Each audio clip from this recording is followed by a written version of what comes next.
The year was 2461, and Earth stood on the edge of something the world had only dreamed of for centuries. Hidden deep under the mountains of Nevada, behind steel doors and layers of energy shields, stood the creation of 1,000 minds, the first working time machine. It was not small. It filled a chamber larger than a stadium. Huge golden rings floated in the air, turning slowly as if held by invisible strings. Streams of blue energy rippled through them, like rivers of light that never ended. The machine hummed with a sound that wasn't quite mechanical. Some said it was like a heartbeat, faint and steady, as if the machine itself was alive. The world waited for the first jump through time. Great leaders from the Galactic Council, an alliance of alien civilizations that had judged Earth harshly for decades, watched with cold eyes. They doubted humans. They said Earth was too young, too reckless, too emotional to be trusted with something as powerful as time travel. But the scientists of Earth believed they were ready. Pilots from around the globe were chosen. The best, the brightest, the calmest minds. Men and women with nerves of steel, hearts trained to stay steady even in the middle of chaos. The first pilot entered the chamber. His suit shimmered with protective nanometal and his breathing was calm. The door sealed behind him. The machine's rings spun faster, scanning him, reading every detail of his body and mind. For a moment, the hum grew louder. The lights flashed red. Rejected, the screen announced. Gasps filled the control room. Scientists rushed to check their instruments. Nothing was wrong. Everything had worked exactly as planned except for the fact that the machine had simply refused him. Another pilot tried. A woman this time, sharp-eyed, disciplined, a legend among astronauts. The same thing happened. She stepped in, the machine scanned, and then, rejection. One after another, the chosen pilots walked inside. One after another, they were denied. The machine did not open its power to any of them. It was as if it was waiting for something else, something no one could understand. Weeks passed. The world grew impatient. Some called the machine a failure. Others whispered it was cursed. A rumor spread among the guards and workers. The time machine was not only a tool, it was alive in some strange way, and it was judging them all. In the middle of all this chaos was Eli Torres. Eli was not a scientist. He was not a soldier.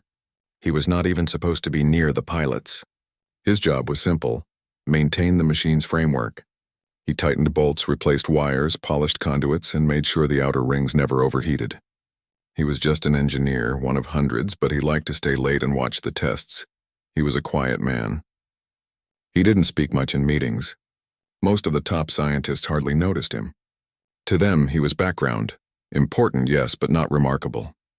One night, long after most people had gone home, Eli stayed behind. He was checking the lower panels of the machine, making sure nothing had loosened during the day's failed tests. The chamber was dark, except for the soft blue glow of the rings. The air felt heavy, like a church at night, quiet but alive with presence. As he walked past the chamber door, something strange happened. The door slid open with a hiss. Eli froze. The doors only opened with clearance. He had no clearance. He looked around. No one else was there. His heart pounded. The open door felt like an invitation or a trap.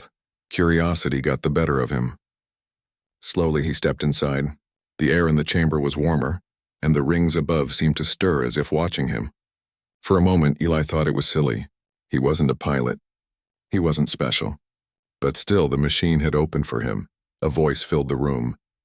Scanning. Streams of light swept over his body. He stood very still, nervous. The hum grew louder. The blue glow turned red. Rejected. Eli laughed softly, but it was not a happy laugh. He shook his head and whispered almost to himself. Guess you don't like me either. Just like her, you know. Love's complicated. Maybe you understand. It was a foolish thing to say. He hadn't meant anything serious. It was just a passing thought, a small joke about the girl who had left him months ago. But something happened. The red glow flickered. The hum deepened. The machine trembled as if awakening. Then the core burst into blue light, brighter than anyone had ever seen. Eli's eyes widened. The entire chamber lit up around him. Symbols he didn't recognize spun through the air like constellations. The rings above moved faster, almost singing. The floor vibrated under his feet, not with anger but with energy. like a giant heartbeat keeping rhythm with his own. The machine had accepted him. Alarms blared in the control center. Scientists came running, shouting his name, demanding to know how he had activated it. The chamber's door sealed behind him, holding him inside, while the machine filled the air with shimmering visions, ancient cities, rivers flowing backward, stars collapsing into themselves. Eli stood in the middle of it all, confused and breathless. He hadn't solved an equation. He hadn't given a perfect speech. He had only whispered about love. The alarms echoed through the underground facility. Red lights flashed on the walls, and voices filled the control room as people rushed toward the chamber. The scientists could not believe what they were seeing on the monitors. The machine, which had rejected every brilliant pilot, was glowing brighter than ever before, and inside it stood Eli Torres, an engineer no one had expected. "Who authorized this?" shouted one of the lead scientists, Dr. Halverson. His voice trembled with a mix of anger and disbelief. How did he even get inside? No one had an answer. The guards hurried to the chamber doors, but the machine sealed them shut with a sound like thunder. Eli was trapped inside, surrounded by walls of shifting light. Eli himself was frozen. The floor under his boots vibrated like it carried the pulse of a giant heart. He tried to breathe slowly, but the glowing shape spinning in the air made him dizzy. Scenes flashed around him. Pyramids rising from sand, ships crossing unknown oceans, children laughing in places that looked both ancient and strange. It was like standing in the middle of all of history at once.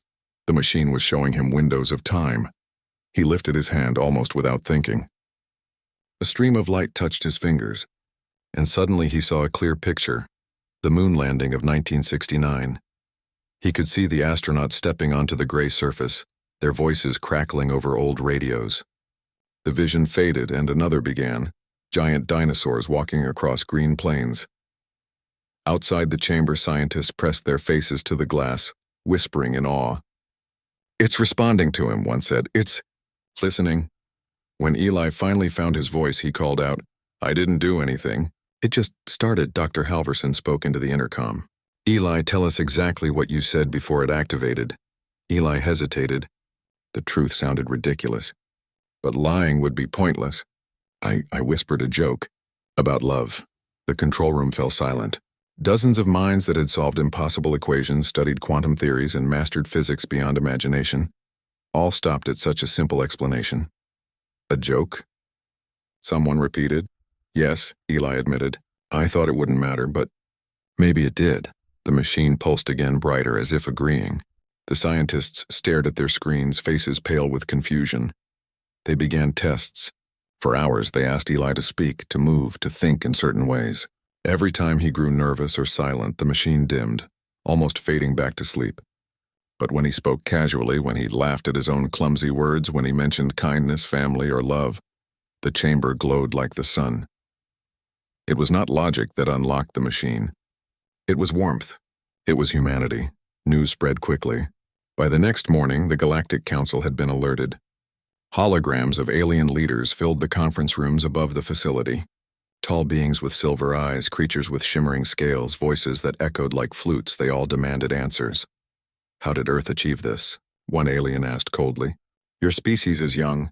You should not control the flow of time," Dr. Halverson explained carefully, though he did not fully understand it himself.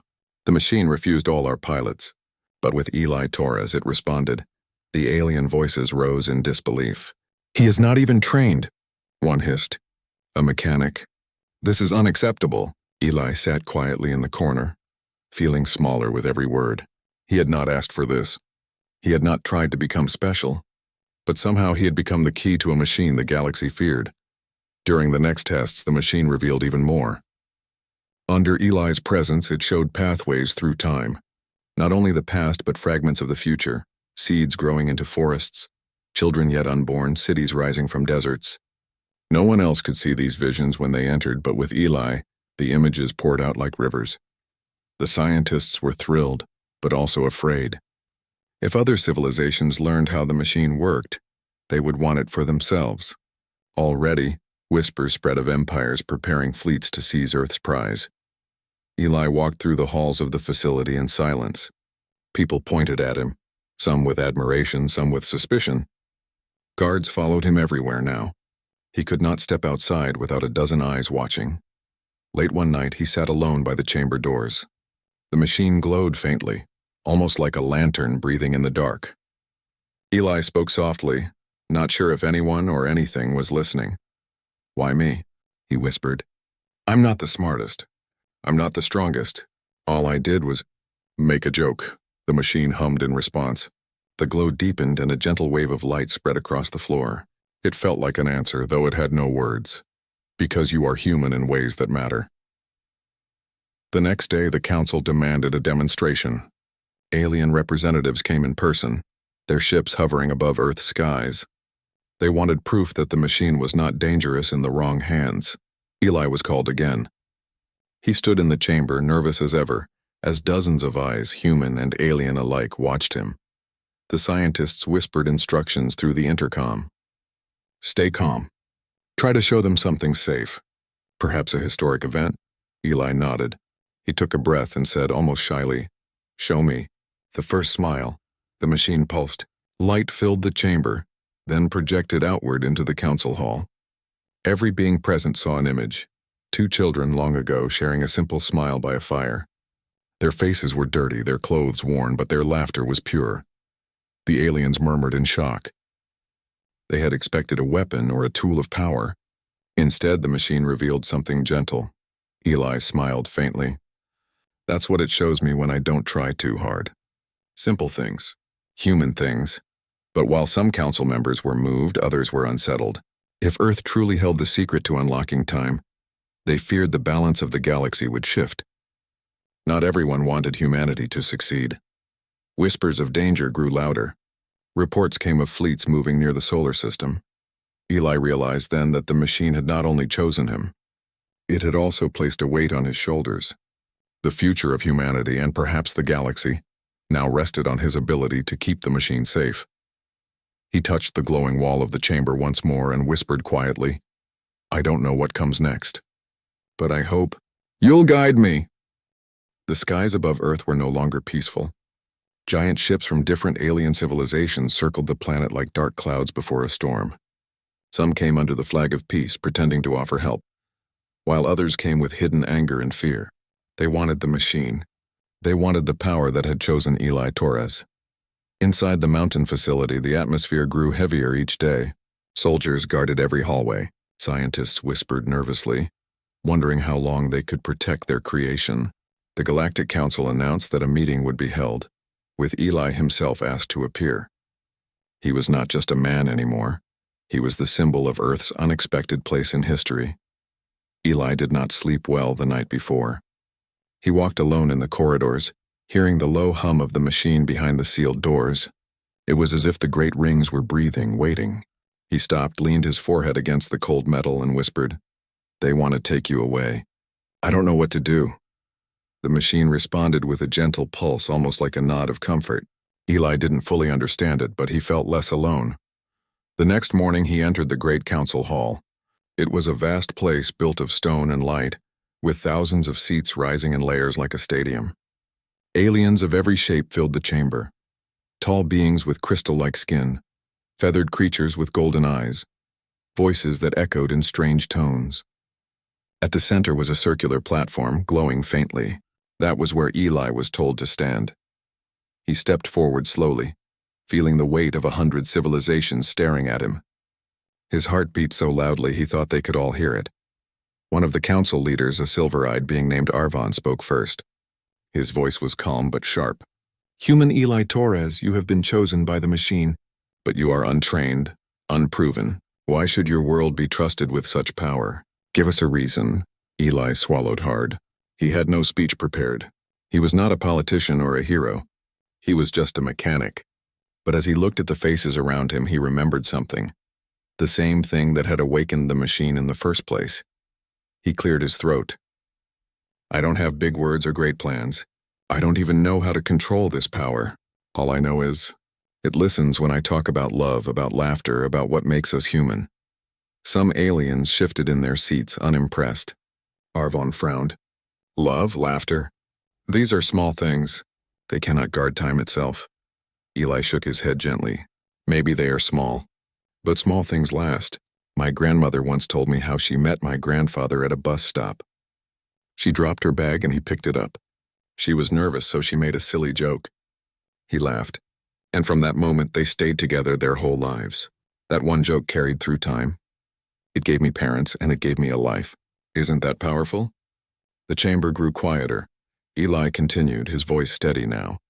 When I whispered a joke about love inside the machine, it woke up. Maybe it didn't want strength or brilliance. Maybe it wanted proof that we remember the little things. The smiles, the kindness, the silly moments that survive, even when everything else falls apart. Maybe time trusts what is gentle more than what is great, the council murmured among themselves. Some mocked his words. Others listened closely. At that moment, the floor beneath Eli lit up. Without warning, the machine itself reached into the council chamber. Rings of blue light appeared around him, humming softly. Images spread through the air like waves across water. Everyone saw them, aliens, humans, leaders, guards. They saw countless human moments through history. A mother holding her child in ancient times, a soldier sharing bread with a stranger, a boy carving a smile into the dirt, a family singing under the stars. These were not battles, not victories of war, but victories of the heart. The aliens gasped. Many had never considered that such small memories could shape a species so strongly. Eli's voice was quiet, but it carried through the hall. We are not perfect. We make mistakes. But we survive by remembering love and laughter. If the machine chose me, it's because it believes in that part of us. That's why humanity should guard it. Not because we are the strongest, but because we still find light when there is none. Silence followed. For a long moment, no one spoke. Then slowly, the murmurs began to change. Some aliens lowered their heads in respect. Others folded their arms, thoughtful. Even Arvin, the harshest voice, looked uncertain. Finally, another leader rose, a tall being with wings of silver. The machine has spoken, she said. It chose not through force, not through knowledge, but through humanity's heart. We may not understand, but we must accept. Earth shall keep the machine. A ripple of agreement spread through the chamber. One by one, the ships above Earth began to retreat. The fleets that had come ready for war now drifted back into the stars. Eli stood on the platform, his knees weak, his breath shaking. He had not won with weapons. He had not argued with clever words. He had simply told the truth. And somehow that had been enough. When he returned to the facility, the scientists and guards greeted him with applause. But Eli only looked at the glowing chamber with quiet wonder. He touched the metal wall gently. I guess it's not about being the smartest, he whispered. It's about being human. The machine pulsed softly in response, like a friend sharing a secret. From that day, Eli Torres was remembered not just as the first pilot of time, but as the man who proved that even the universe's greatest power listened to something simple, a small joke about love. And across the galaxy, civilizations repeated the story, shaking their heads with disbelief, yet also with admiration. For in the end, it was not force or brilliance that opened the machine. It was a reminder that humanity, with all its flaws, carried a strength others had forgotten. The strength to laugh, to love, and to keep going.